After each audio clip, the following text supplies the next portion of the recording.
ராமநாதபுரம் மாவட்டம் உச்சிப்புலி காவல் நிலையத்திற்கு உட்பட்ட புதுமடம் மேற்கு தெருவை சேர்ந்தவர் அப்துல் ஷுகுரு மனைவி சகுபர் நிஷா என்பவர் கடந்த 28ஆம் தேதி செவ்வாய்க்கிழமை காலை 5 மணி அளவில் வீட்டை பூட்டிவிட்டு தனது மகன் 2 சக்கர வாகனத்தில் வீட்டின் சாவியை வைத்துவிட்டு தனது தென்னந்தோப்பிற்கு சென்றுள்ளனர்.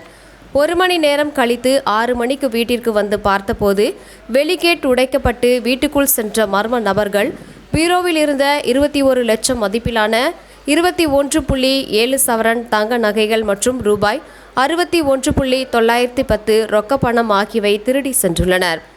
இதனைத் தொடர்ந்து உச்சிப்புலி காவல் நிலையத்தில் புகார் அளித்தனர். இதனைத் தொடர்ந்து மாவட்ட காவல்துறை கண்காணிப்பாளர் ஜி சந்தீஷ் உத்தரவின் பேரில் தனிப்படை அமைக்கப்பட்டு விசாரணை தீவிரப்படுத்தப்பட்டது.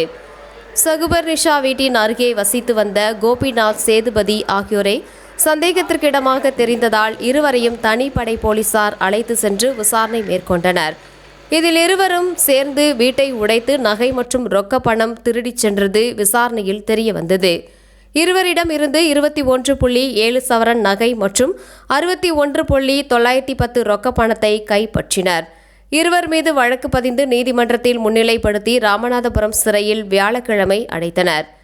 24 மணி நேரத்தில் சிறப்பாக செயல்பட்ட குற்றவாளிகள் நகை ரொக்க பணத்தை மீட்ட தனிப்படை போலீசாருக்கு மாவட்ட காவல்துறை கண்காணிப்பாளர் ஜி சந்தீஷ் பாராட்டு தெரிவித்தார்.